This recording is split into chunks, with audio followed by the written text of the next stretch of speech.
வணக்கம். மாணிக்கவாசகர் அருளி செய்திருக்கக்கூடிய மார்கழி 23ஆம் நாளிற்கான திருப்பள்ளி எழுச்சி 3வது பதிகம். இந்த பதிகத்திலே மணிவாசக பெருமான் சிவபெருமானை நாம் எவ்வாறு சரணடைய வேண்டும் என்று நமக்கு உணர்த்தி காட்டுகின்றார். இயற்கையை வர்ணித்து காட்டுகின்ற மணிவாசகர் சிவபெருமானுடைய கருணை எத்தன்மையது என்பதை இங்கே விழித்து கூறுகின்றார். முதலில் பதிகம் என்ன என்பதை பார்த்துவிட்டு வரலாம்.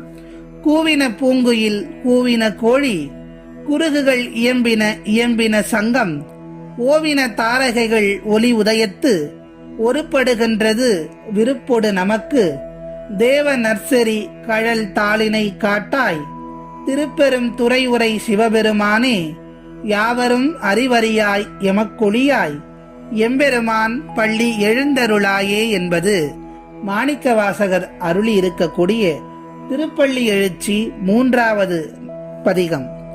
இந்த பதிகத்தில் மணிவாசகர் எப்படி இயற்கையை வர்ணனை செய்து ஆரம்பிக்கின்றார் என்பதை வரிக்கு வரியாக பார்க்கலாம். கூவின பூங்குயில் கூவின கோழி, குருகுகள் இயம்பின இயம்பின சங்கம். சூரியன் உதயமாகிவிட்டது. சூரியன் உதயமானதும் இயற்கையிலே என்ன மாற்றங்கள் எல்லாம் நிகழ்கின்றன என்பதை குறிப்பிட்டு காட்டுகின்றார். கதிரவன் எழுந்து உலகம் விடுந்து விட்டதை குறிப்பிடக்கூடிய வகையில் குயில்களும் கோழிகளும் கூவி அறிவிக்கின்றன. குருகுகளும் அவ்வாறே ஒளி எழுப்பி இருக்கக்கூடிய இந்த வேளையில் சங்கநாதம் எங்கும் ஒளிர்த்து மெய்சிலிருக்க வைக்கிறது. பொழுது விடிந்து விட்டது. பூங்குயில்கள் எல்லாம் கூவிக்கொண்டிருக்கின்றன. பறவைகள் தங்களுடைய பணியை துவங்கிவிட்டன என்று குறிப்பிட்டு காட்டுகின்றார். கோயிலில் சங்கநாதமும் இசைக்கப்படுகின்றது என்பதை சொல்லுகின்றார். அடுத்த வரிகளில் ஓவின தாரகைகள் ஒளி உதயத்து, ஒருப்படுகின்றது விருப்பொடு நமக்கு, தேவ நர்சரி கழல் தாளினை காட்டாய். இரவெல்லாம் இருந்த அந்த நட்சத்திர கூட்டங்கள் இருக்கிறதே, அந்த நட்சத்திர கூட்டங்கள் எல்லாம் சூரியன் உதயமானதும் காலை கதிரவன் ஒளியில் கலந்து அதனுடன் ஒளியாகவே கலந்து விடுகின்றன. இரவெல்லாம் இருக்கக்கூடிய நட்சத்திர கூட்டங்கள் சூரியன் உதயமானதும் அந்த சூரிய ஒளியோடு அந்த நட்சத்திர ஒளி ஒளியாக கலந்து விடுகிறது என்று சொல்லுகின்றார். அதை போல நட்சத்திரங்கள் எப்படி கதிரவனோடு கலந்து விடுகிறதோ அதை போல நானும் உண்மை சிந்தையில் இடைவிடாது வைத்திருந்து உன்னுடனே கலந்து விடவே விரும்பி வந்திருக்கிறேன். என்னுடைய விருப்பத்தை நிறைவேற்ற தேவாதி தேவனாகிய நீ உன்னுடைய தாளினை எனக்கு காட்டு, உன்னுடைய திருவடியை காட்ட வேண்டும் என்று கேட்கின்றார். யோசித்து பாருங்கள். சூரியனை தன்னுடைய திருவடியோடு ஒப்பிட்டு காட்டுகின்றார். சிவபெருமானுடைய திருவடியோடு. அந்த திருவடியில் நான் இரண்டர கலக்க வேண்டும்.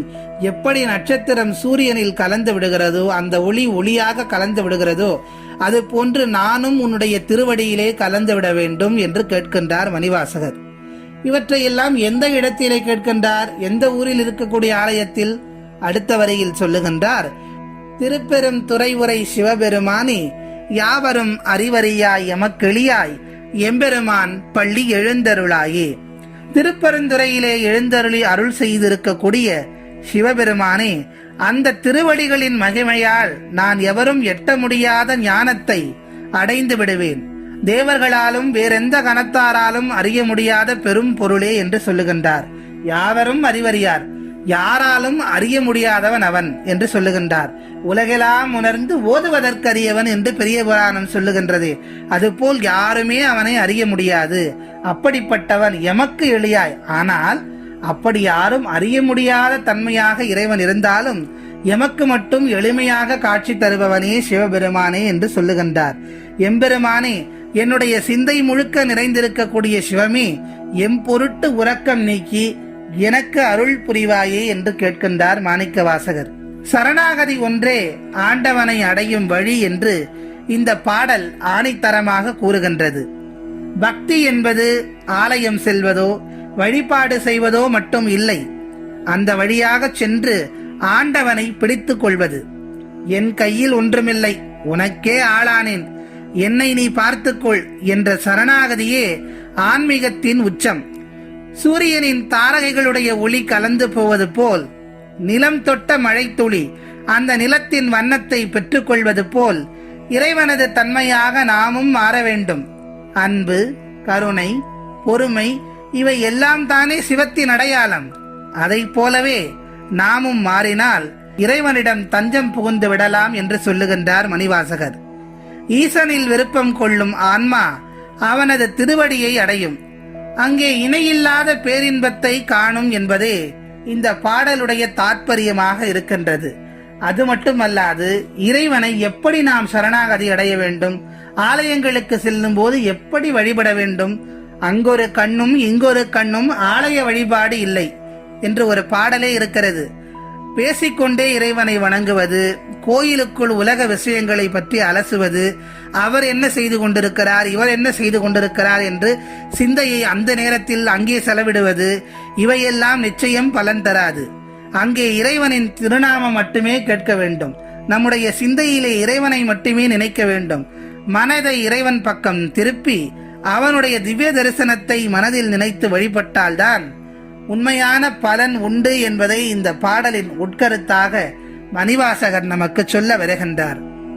ஆகவே நாமும் ஆலயங்களுக்கு செல்கின்ற போது இறைவனை உள்ளன்போடு ஒருமித்த மனதோடு வழிபட்டு அவனுடைய தாளை பணிந்து சரணாகதி அடைவோம் என்று சொல்லி மீண்டும் நாளைய திருப்பள்ளி எழுச்சி பாடலில் சந்திக்கிறேன். வணக்கம்.